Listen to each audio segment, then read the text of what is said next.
Hello, beautiful people. Welcome to another brand new episode of the ITU Forex class.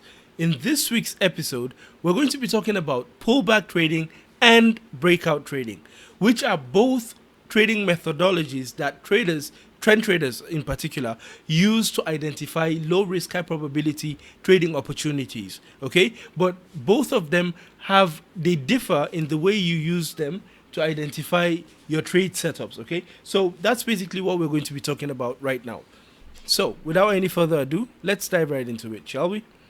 So first things first, what is, for the benefit of those who are just joining us, because we've talked about a few versions of this topic a couple of weeks back. Okay, so for the benefit of those who are just joining us and who probably don't even know what we're talking about here, let's do a quick primer on what pullback trading is and what breakout trading is. Okay, so let's quickly go to the whiteboard, or let's just use the blackboard today. Okay, so first things first. Okay, let me make my pen red so that it would stand out. We only use, or basically the conventional way to use pullback trading and breakout trading is when the market is trending.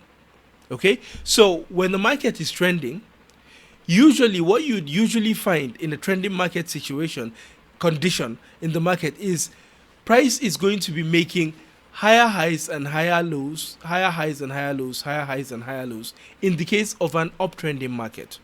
Okay, in a normal, healthy, uptrending market, price should ideally be forming higher highs and higher lows, just like this. Okay, and in a downtrending market, price should be forming lower lows and lower highs, lower lows, lower highs, lower lows, and lower highs.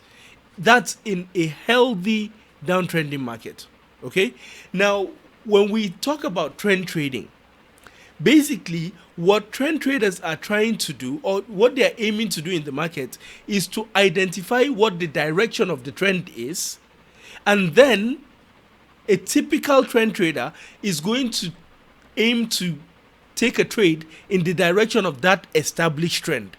So, for example, if the market is in an uptrend, and whichever trading methodology the trader decides to use, whether it's market structure, whether it's the use of technical indicators, whether it's use of pure price action, it doesn't really matter.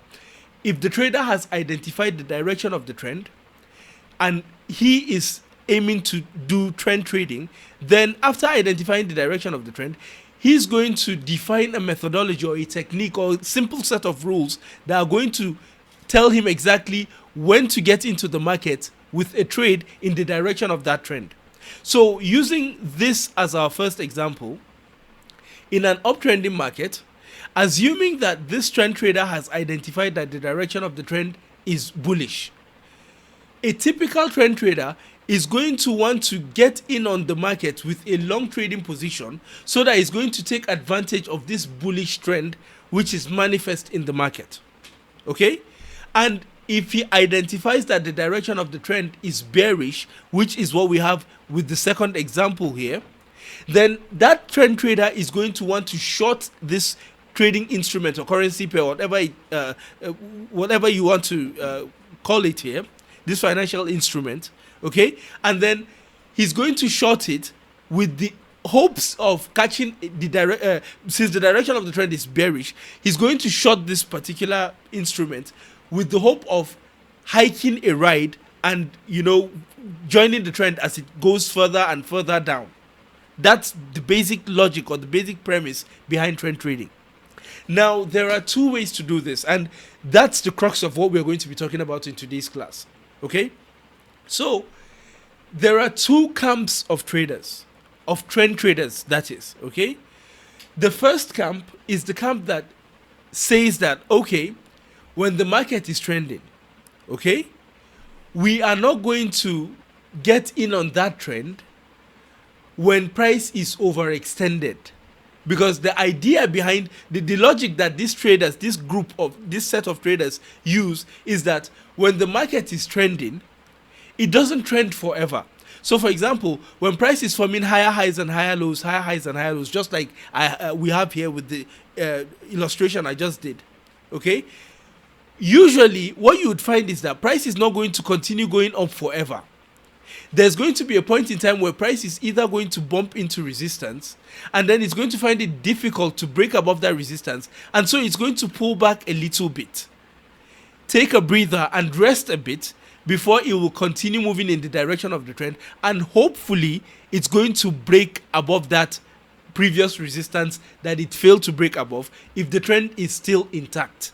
Okay, now these guys, the guys who reason like this, usually they reason like this because they don't want to get into the market when price is already overextended. So they don't align with the breakout trading methodology, because the whole idea behind breakout trading is that if the market is truly trending, for example, if this is an uptrend and if the market is truly trending, then even though this was a resistance area that price couldn't break in the past, the logic is that since if the market is really truly trending, when price comes back to this area later on, it's highly likely that it's going to break above it and continue moving up. And so the breakout traders, they want to get in on the market with a trade in the direction of the established trend in the market when price makes that breakout.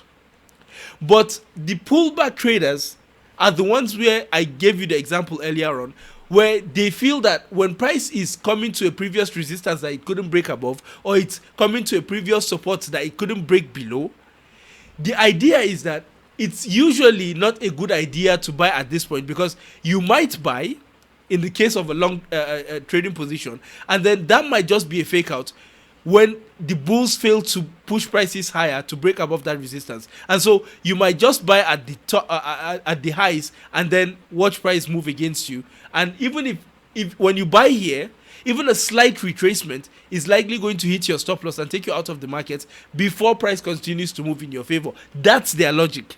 Okay, that's their logic. And the thing is, there's no right or wrong approach to all of this. Some traders, like me personally, I actually prefer the breakout trading strategy, or let me say the breakout trading methodology. My reasoning for this is that most times what you would find is that if the market is truly trending and that trend is truly intact, then most of the times price is going to break above the resistance or break below the support and continue moving in the direction of the trend. If it fails to do that, then that trend obviously was not a strong trend to begin with. Okay, that trend wasn't a strong trend to begin with. And this is not even a problem when you truly understand the nature of trading. What I mean by when you truly understand the nature of trading is whatever trading methodology you choose to use, you are not going to win 100% of the trades you take. We talked about this last week, okay? The earlier you come to terms, or the earlier you make peace with the fact that losses are part and parcel of trading, then the easier it's going to be for you. And so we're talking about breakout trading strategies for trend traders or pullback trading. Whichever one you choose, you're going to get losing trades. Even if you combine both of them, you're still going to get losing trades. So the thing is just to lend them, both of them. That's the breakout technique and the pullback technique. And then when you lend them, you now go out there and practice. Test them out on historical charts. Test them out using a simulator. Test them out using a trading methodology that resonates with your personality. And then once you've tested both of them, you've seen the pros and cons of both of them in real time, you've experienced it, then you now gauge and assess which one you feel more comfortable with, and then you adopt it. If you're okay with trading both approaches, then you apply both approaches, create a trading plan for it, and work with it. Okay? So it's not as if one is wrong and one is right. It's all just, it's all just semantics. It all depends on which one you resonate the most with. Okay? So moving along. So breakout trading, again, is when you wait for price to either break above the highs of whatever instrument you're trading when you identify that the direction of the trend is bullish, or you wait for price to break below the lows of whatever instrument you're trading when you identify that the direction of the trend is bearish. While pullback trading is when you wait for price to form a high when it is bullish. Okay, when it is a bullish trend, you wait for price to form that high and then pull back or correct or retrace its steps from that high. And then when you start seeing signs of weakness at the end of that pullback, then you take a long trade in the direction of the established trend in the market to catch that trend, to go, so that the next, as it continues to move up and hopefully break above the resistance, you would have gotten in a lot earlier and then catch that right up, okay, or vice versa for a downtrending market. Now, we've talked about the theory here and we've done all of the explanations. Let's quickly move on to the chart so that it's going to be easy for us to spot a couple of examples that is going to really drive home this point, okay? So this is the chart of the Euro USD currency pair, and this is the 1 hour chart of the pair. So let's quickly take a look at what we have here, okay? Let me zoom in a little bit to make it easy for us to see. So here, what we have is, here we have a downtrending market. Again, why do I say this is a downtrending market? It's obvious, it's pretty obvious. You could see that price was forming at least all the way back here. It started from this down here and it formed a high, which was higher than this previous high, okay? And then when it pulled back, it now formed a high, a low, which is higher than this previous low, and then price now moved up. Even though the high that it formed here is slightly higher than this previous high, so technically this is kind of like a market structure of an uptrending market because we have the formation of a higher high and a higher low. What you would find is that price found it very difficult to continue forming higher highs and higher lows. Remember how I told you earlier on, whether the market is trending, it doesn't trend forever. So even if it's in an uptrend or a downtrend, there's going to come a point in time where that trend is either going to consolidate or is going to reverse altogether. Okay, so what we have here is, you'd see that price here was struggling to break up above this resistance. It was struggling to do the same here, and then all of a sudden, not only was it struggling to break above this resistance, but then there was a huge downward move which broke below this low. Okay, and now we shifted from forming the market structure of an uptrending market, which is characterized by the formation of higher highs and higher lows, to price failing to even break the highs and form a higher high. And now we have price breaking the low to form a lower low. So now we've gone from forming higher highs and higher lows to now forming lower lows and lower highs. Lower lows, lower highs. You see? Lower lows, lower highs. So this is why I said we are in a downtrending market, because we moved from forming higher highs and higher lows, and then price forming lower lows and lower highs. Now, for a trend trader, the moment he saw this shift in the market's sentiment, in the market's trend, that was the number one cue telling him that the direction of the trend has changed. Okay? And so, since the direction of the trend has changed, we've gone from a bullish market to a bearish market. A typical trend trader is going to be looking for short trading opportunities so that he can join in on that downtrending market. And this is where what we talked about in today's class, the two methodologies or the two approaches, come into play. Because there are two ways you can attack a market like this, which you've established the direction of the trend for. So you could either use the pullback trading technique, trend trading technique that is, or the breakout trend trading technique. Both of them is what we're going to talk about here with what we're going to be looking at an example of here.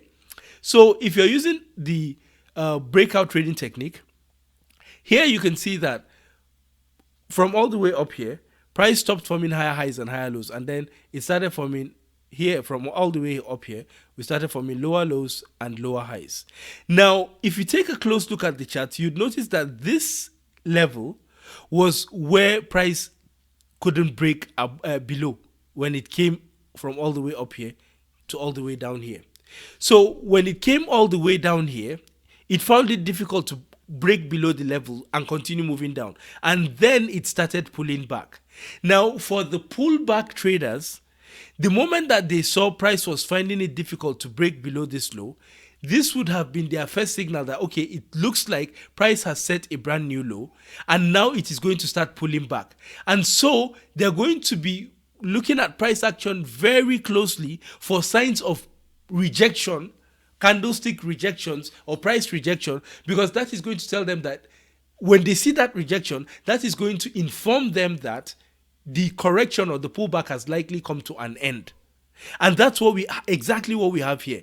Because when you look at the candles here, we went from forming big bullish engulfing candlesticks to now the bulls are struggling to continue pushing prices up. All of a sudden, candles are forming long wicks and small bodies, and then we now have bearish engulfing and all of this. So for a typical pullback trader, once he started seeing this rejection candlesticks and then this bearish engulfing candlesticks and all of this would have been his cue to take a short trading position with a stop loss above here, because we've already identified the direction of the trend. So we're not looking for long trade setups. We're only interested in short trade setups, okay? So in this case, this trader would have taken this trade here, a stop loss here, and then aiming for whatever risk to reward ratio he's going for. Maybe a 1:2, maybe a 1:3. I always recommend minimum go for a 1:2, because that will take a lot of the pressure of trading off of you. What I mean by it's going to take a lot of the pressure of trading off of you is that when you're trading with a trading strategy that you're using a risk management method where whatever your risk per trade is, for example, let's use an example of 1% risk per trade, and then you're aiming for a positive risk to reward ratio, so that whenever you risk that 1%, you're aiming to make a profit of 2 times what you're risking. Even if you lost in the same amount of trades as the trades you won, and let's say you take like 100 trades, for example, you'd still end up being profitable, because the profits from your winning trades are much larger, at twice the size of the losses from your losing trades. And that's why the reason why this is important is because when you structure your trading like this, even if you were to take losses, you wouldn't be too bothered, because you know that even if you take like 5 or 6 or 7 losses in a row, you just need like 2 or 3 wins or 4 wins, to cover all of those losses and get you back into profit. And so that will help with the psychology of being able to accept losses. That's what I wanted to say. Okay, accept losses. Now, this is the example of the pullback trading technique. Okay, now for the breakout traders, they will not do anything when price starts showing signs of rejection here. And their logic is that they don't know where this pullback is going to end. And rightfully so, because in trading, obviously, nothing is set in stone. So they don't know. Their argument is that price could let me quickly do this. Because the argument is that just as price could have respected this level and, the pullback ended here, and then they got into a trade here with a stop loss and whatever the case might be, price would have easily just continued going up and then, switched the direction of the trend from a bearish trend to a bullish trend. But then, again, it's not as if the technique that they are using is going to protect them from losses as well.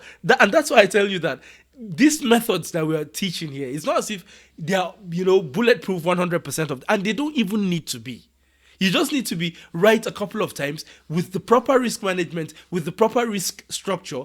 You don't even need to be right 50% of the time to make money in trading. Okay? So going back to our argument, the breakout traders, their argument is that when price starts to pull back, you don't know where that pullback is going to end.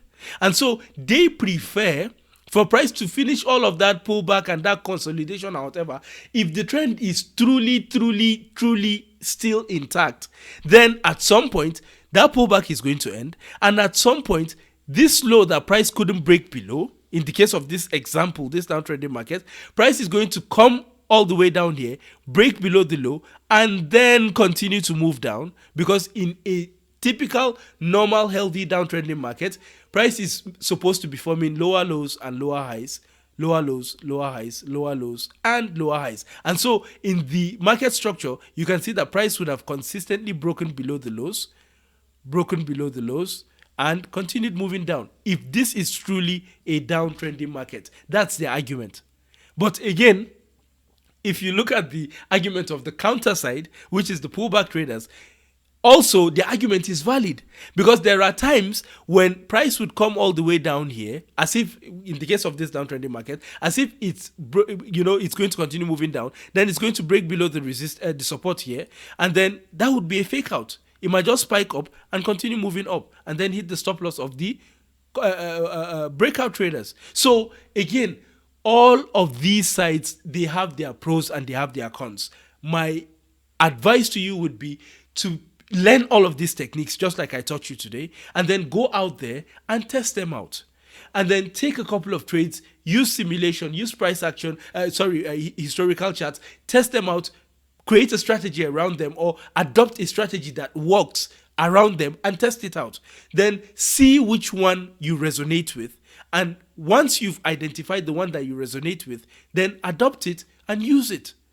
You could even choose to use both of the techniques. You could choose to use the breakout technique along with the pullback technique, and just with proper risk management, you're good to go.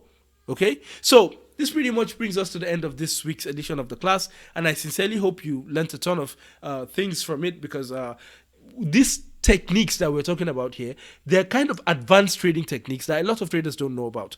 You can't just come and learn pullback and breakout trading and then expect to make millions of dollars or whatever the case might be without coupling it together with proper risk management and having the right mindset.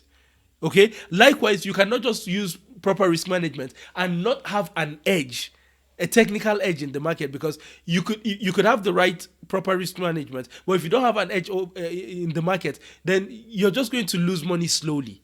Okay, that risk management is just going to make you lose money slowly, because you don't have an edge that would give you the edge of winning over the market in the long run. Okay, so you need to put these things together. You need your psychology to be on point so that you don't revenge trade, so that you don't get analysis paralysis and start skipping trades and all of those things. Again, you need proper risk management to be able to survive the inevitable losing streak that comes with trading, and you need a technical edge so that you can get something that is going to give you the opportunity of finding low risk, high probability trading opportunity. You need all of them to make a powerful, profitable trading system. Okay, so please, as you're learning, go out there, practice, and try to implement what you've learned. Not just come here and just watch it and just go out there and do nothing about it, okay? Because that's not going to help you, and that's not going to help me in the long run. And again, this pretty much brings us to the end of this week's edition of the class. I look forward to seeing you guys in next week's edition. And before we wrap up the class, I would like to use this opportunity, as usual, to invite you guys to try out our ITU suite of bots, which are expert advisors or trading robots that are specifically designed to help you look for low risk, high probability trading opportunities. And if you follow our risk recommendations, they would place those trades for you while you're out there having a good time, or doing whatever it is you're doing with your time. They will place those trades for you with proper risk management and get you to start earning while you're learning how to trade, even without lifting a finger after you've set everything up properly. So please, if you're interested, reach out to us on any one of our social handles, or leave a comment in the comment section. I will be more than happy to assist you set everything up step by step and get you up and running in no time. Once again, thank you, and I look forward to seeing you guys in next week's edition of the class. Have a wonderful rest of your week, and God bless you all. Cheers.